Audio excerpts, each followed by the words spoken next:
Oh, and we are back here at 95.1 FM, 790 AM. We are KFYO Mornings. Dave King, Matt Martin, and with us this morning is Norma Ritz Johnson, who is the Executive Vice President of your Lubbock Chamber of Commerce. Good morning, y'all.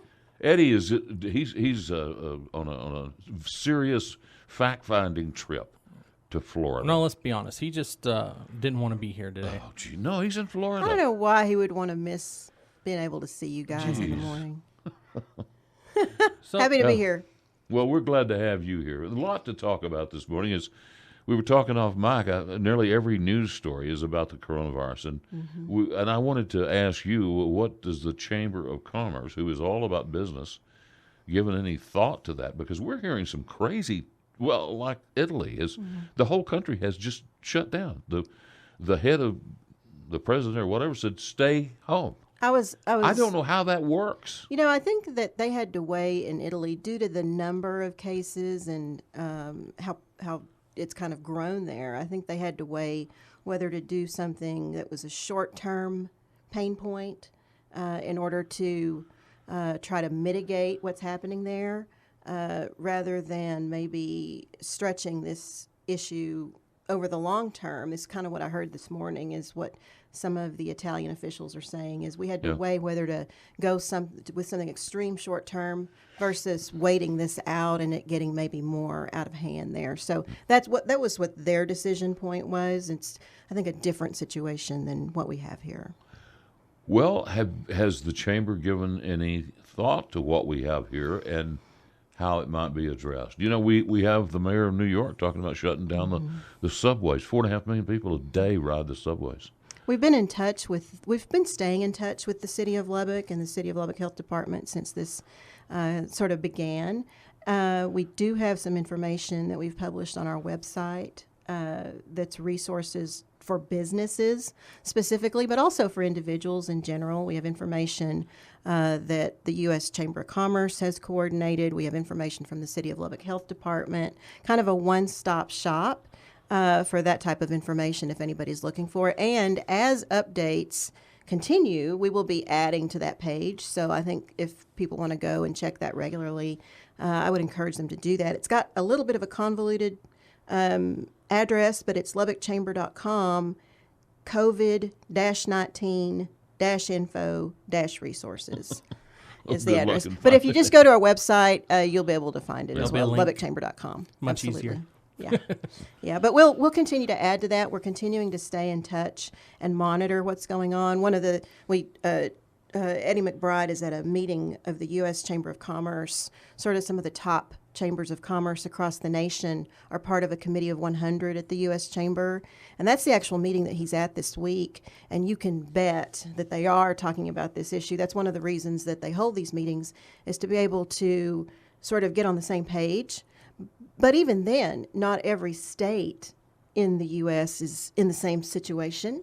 There's sort of a different situation in Washington State, for instance, than there is here in Texas at this point. So I don't think that you can take necessarily a blanket approach to the way that things are being done. But they are meeting and discussing this, and you can bet that one of the top topics of conversation with them today is going to be what President Trump is going to be further discussing, that he kind of introduced slightly yesterday afternoon, on economic type of measures that he's going to be taking, whether it be with payroll tax relief or relief for hourly workers in affected areas and affected industries, or whether it's small business loans. I know that's something certainly that the Lubbock Chamber is going to be interested in due to the number of small businesses that we represent. Lubbock is basically a lot of small and medium-sized business. And so we're going to be paying very close attention to that, but you can bet that that's one of the topics that they'll be discussed at the meeting that Eddie's at today. Okay. Well, what else is the chamber working on? What's coming up? We're working on all kinds of things, whether it's You always are? it's a veritable beehive. So whether we're talking about our upcoming, we have some really great upcoming events. Commerce and life does go on. And so I can talk about some of those, or I can talk about some of the issues that we're monitoring and working on as well. Well, let's start with some events. You've Okay. got Lubbock Uncorked coming up in April. I know that's one of your favorites. My personal favorite event that y'all have. Yeah. And so that's going to be what, April It's 18th? it's April 18th. 18th, So yeah. new this But- year, that event is on a Saturday. Yeah, And and- it'll be from 1 to 7 on a Saturday. That's what I was going to say. Is it's an all day event instead of having it just in the evening. So Yeah, I think that's going to be a really good time. still get a taxi. It's going to be absolutely. It's going to be a great time get together and appreciate the West Texas wine industry and the grape growers. The amazing. We've always liked to show our appreciation for the amazing farmers that we have in this area, but this is specifically a time that we can appreciate the grape growing industry and the wine industry that we have here on the High Plains. And y'all only have wines from Texas. Is that We right? have 20 Texas wineries so far. We may have a handful more that come in, but that's what we'll be highlighting is Texas wineries, and that'll be held again out at the American Windmill Museum. So I love that location because you get such a great view of the Lubbock skyline from there. It makes for really great photo opportunities, and so. And like I told you, this event compared to the barbecue, I like the barbecue event just fine, but this is my favorite because it's so relaxing.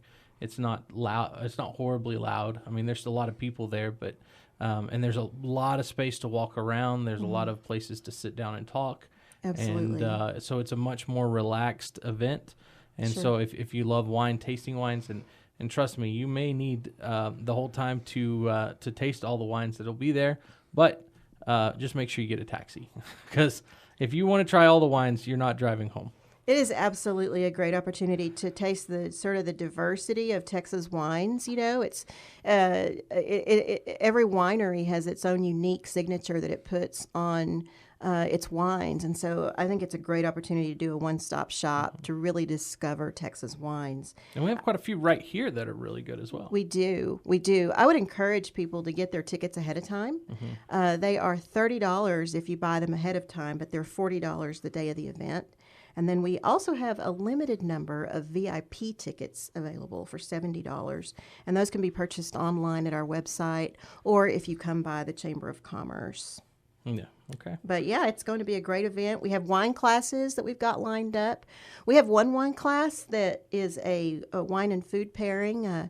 We're really, really proud to partner with Market Street on this event. That's our presenting sponsor, and the event is presented by Market Street.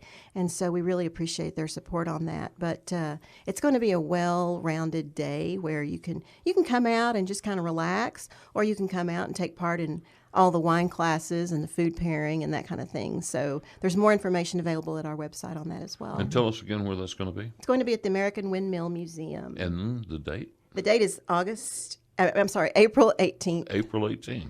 April Okay. 18th, coming right up. Let's do a quick break, and then we'll come back with more from Norma Ritz Johnson from your Lubbock Chamber of Commerce.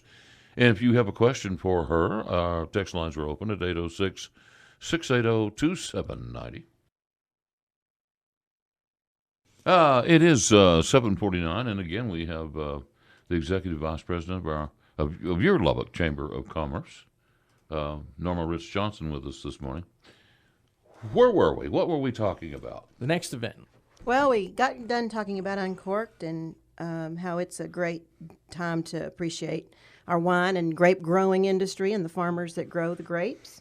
We have another similarly themed event as far as appreciating farmers and our agricultural industry coming up.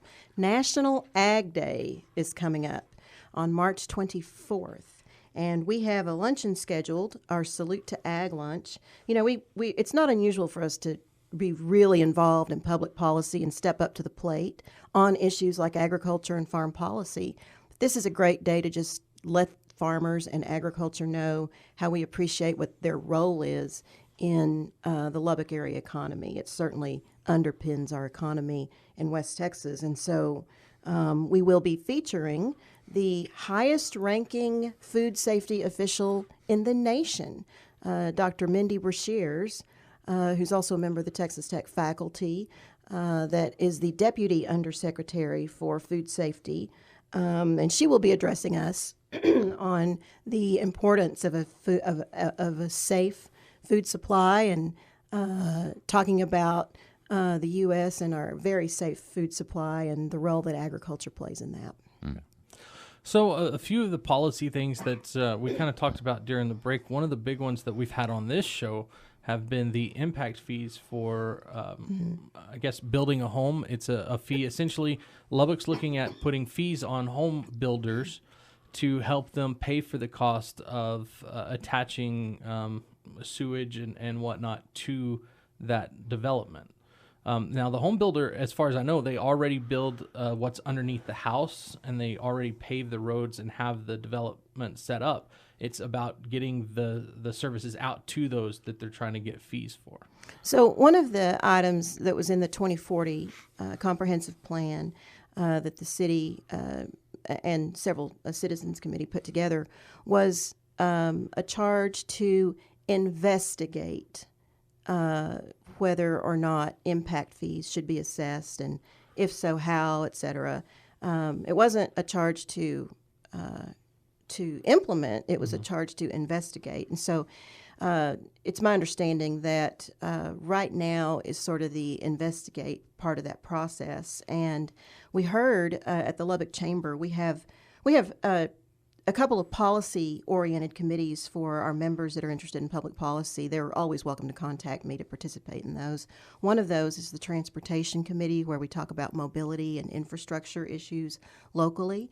And another one of those is the Government Relations Committee, which is mainly one of those that sort of takes a broad look at public policy and examines some non-specific public policy issues that are not necessarily agriculture. We have a committee for that, or transportation. And so last week our Transportation Committee met, and we did have representatives of the West Texas home builders come in and talk about what's going on with impact fees and discuss their concerns in that area with the committee. And they will be coming back to our Government Relations Committee this Friday to brief that particular committee on the issue. What we know right now is that there will be, my understanding is a public hearing sometime in April, and then looking at maybe trying to propose something to the City Council later on this year.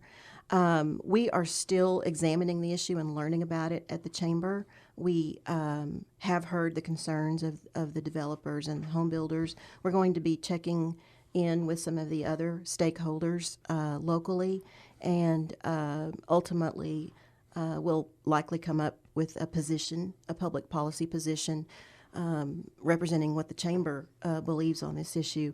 I know that what's been proposed, it's not really been proposed, it's sort of a scenario that's been laid out for investigation and hearing, and so we'll be eager to hear as this issue unfolds. Well, Norma, there is the music, and we're up against the clock.